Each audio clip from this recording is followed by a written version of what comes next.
Hey guys, welcome back to True Crime Mystery Wednesday. I'm Coco, and every Wednesday I sit down and talk about one real-life unsolved true crime. But before we go any further, I have to give a special shout out to the amazing and beautiful Emily Lynn Wilson. She wanted me to let y'all know that if you don't subscribe to me, River Phoenix will haunt you from the dead. Oh wow.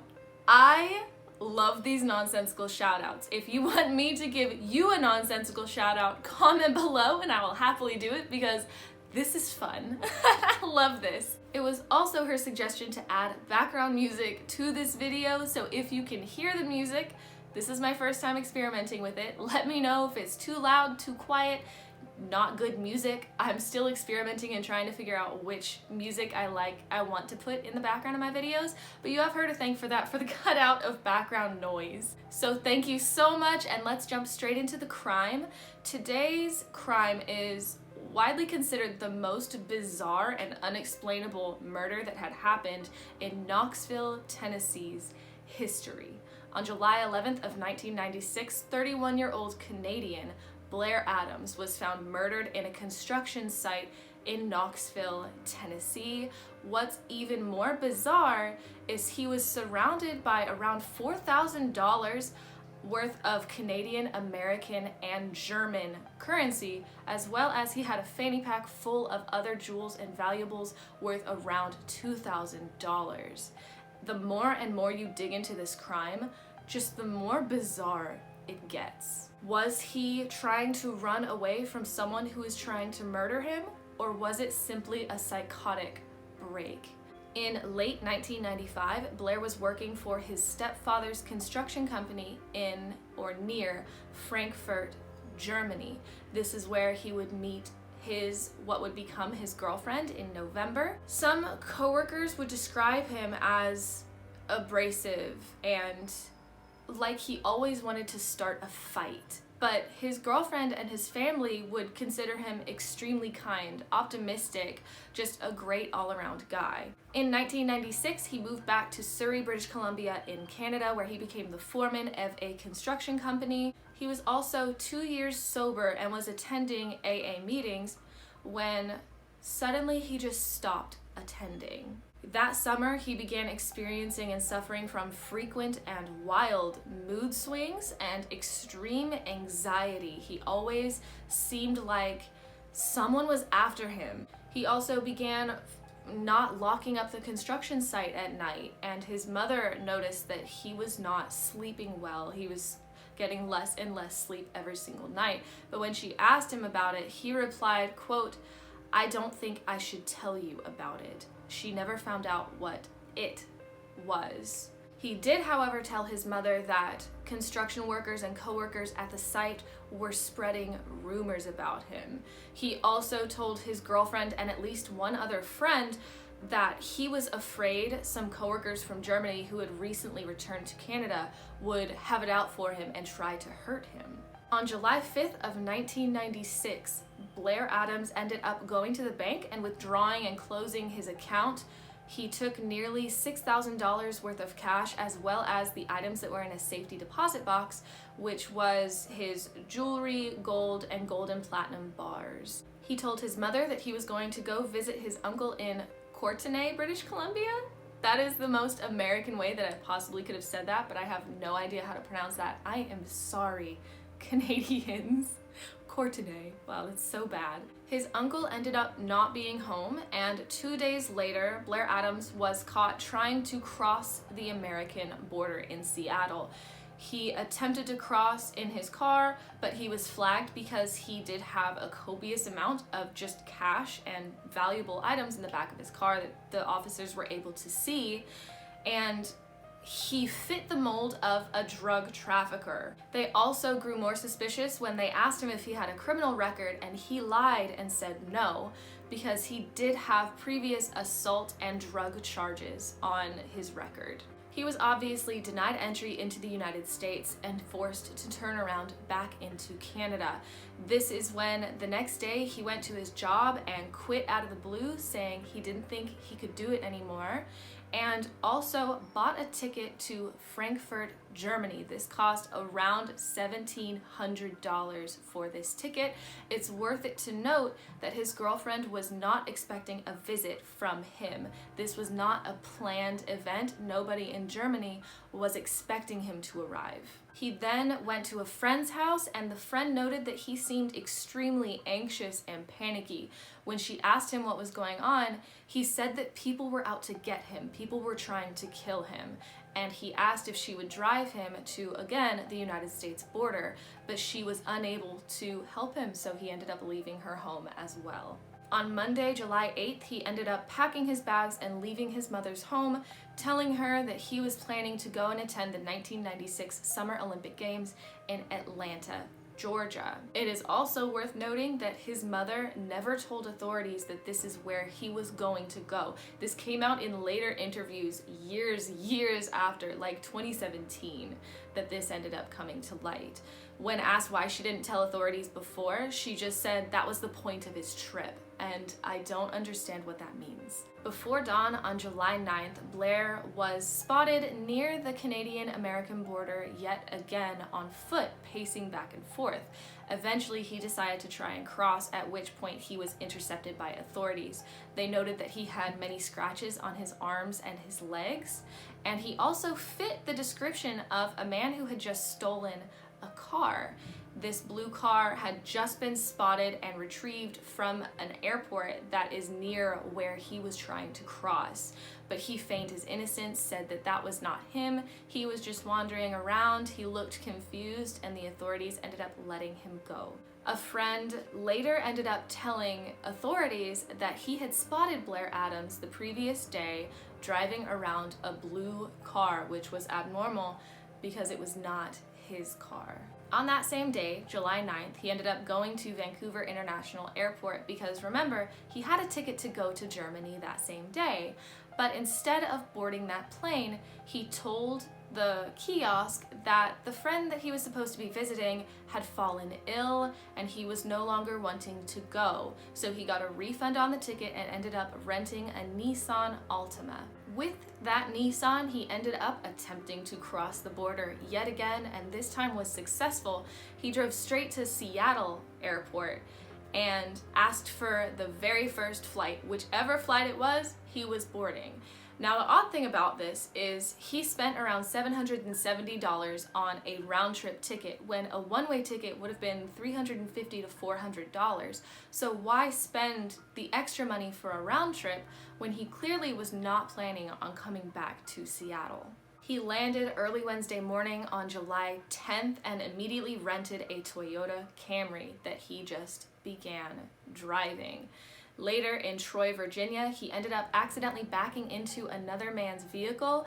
That man described him as very kind and polite, but at the same time, he seemed like he was in a hurry. He was in a rush to get somewhere. Eventually, he ended up driving through Knoxville, Tennessee, where at a gas station at about 5:30 p.m., he ended up asking the gas station clerk to get help because he could not get his car to start. He was very confused. He was not able to go anywhere. That gas station clerk ended up calling Interstate Repair Service driver Gerald Sapp for assistance. And once Gerald got there, he quickly realized what the problem was.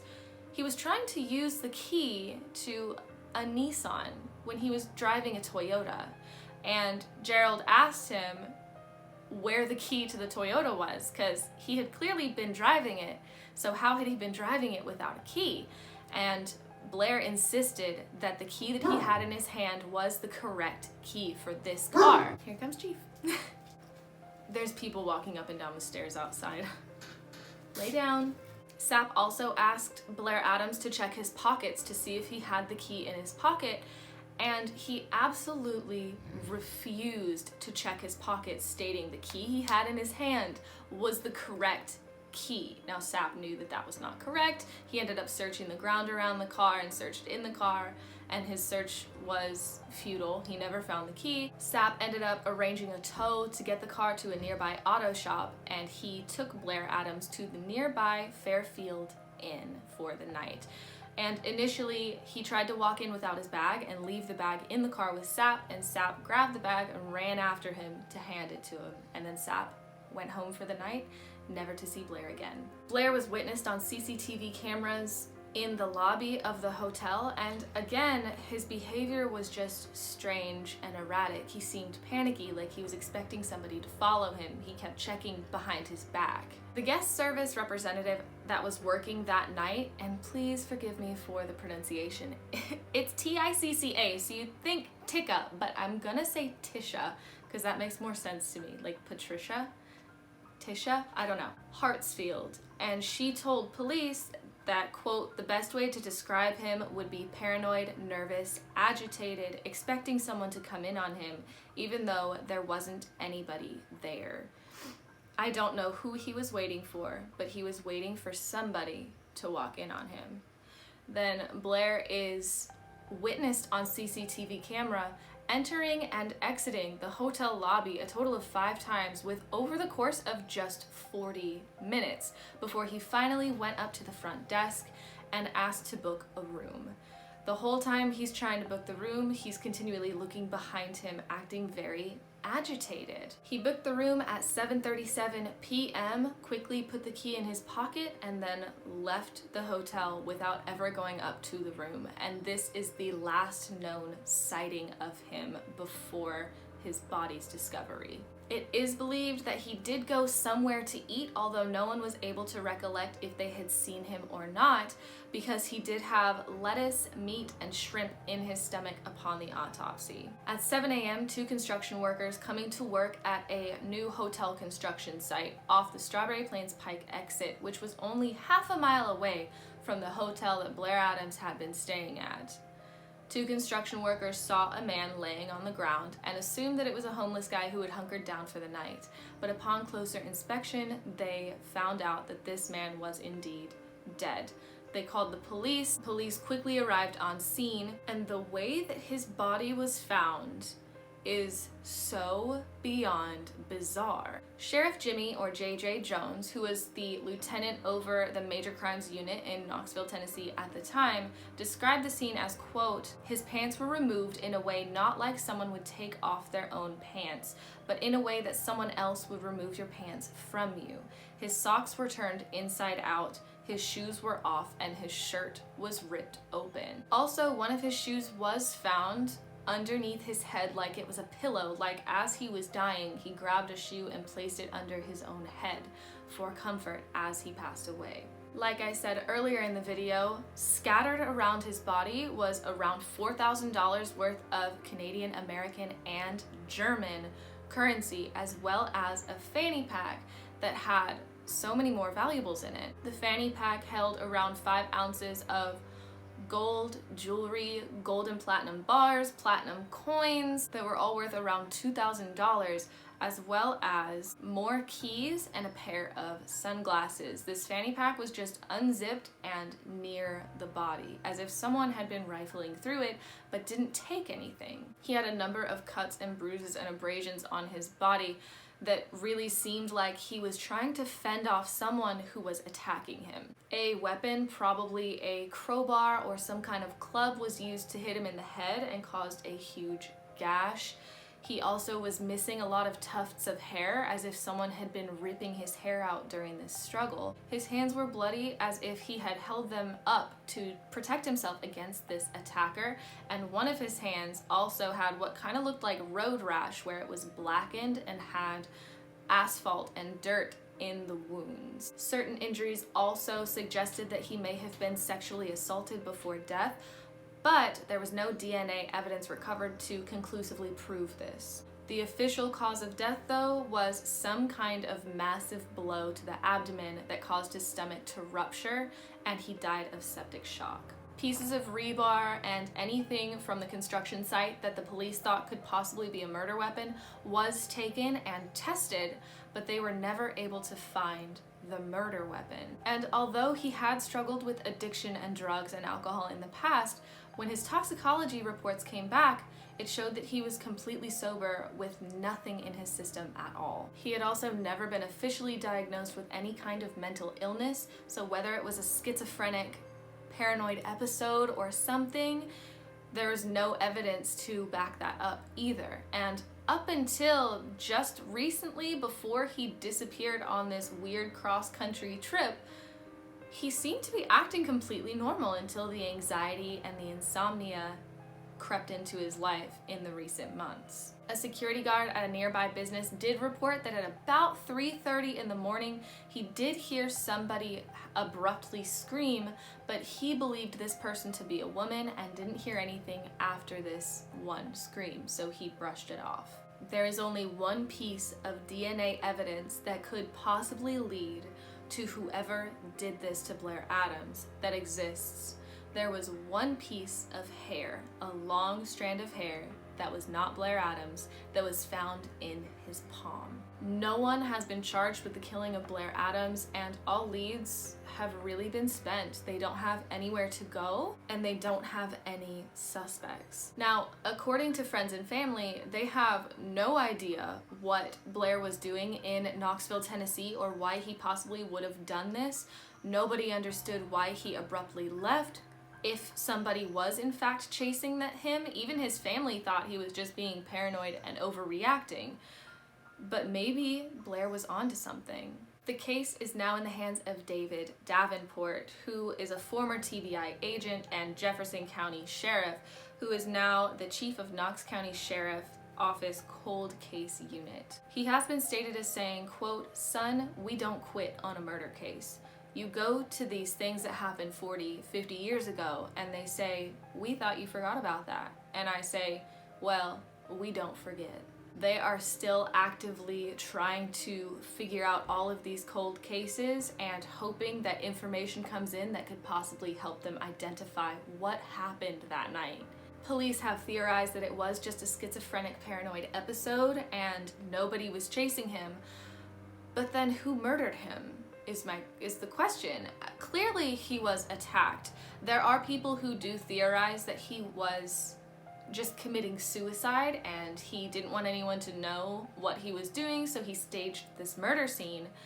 But to me that doesn't quite make sense because there was clear evidence of a scuffle. I mean, all of the cuts and the bruises and the abrasions and the road rash on his hand and the blow to his stomach that was so forceful that it ruptured. That's a lot of force for one man to be able to do to himself. And it doesn't seem as if he jumped off of a high point, and if he did, the suicide angle just doesn't make sense to me. Now, police have also theorized that this was just a sex act turned deadly. There was a well-known truck stop near this area at the time that this happened. I hope it's still not, but it was a well-known ring of prostitution where you could easily get someone to sleep with you for the night.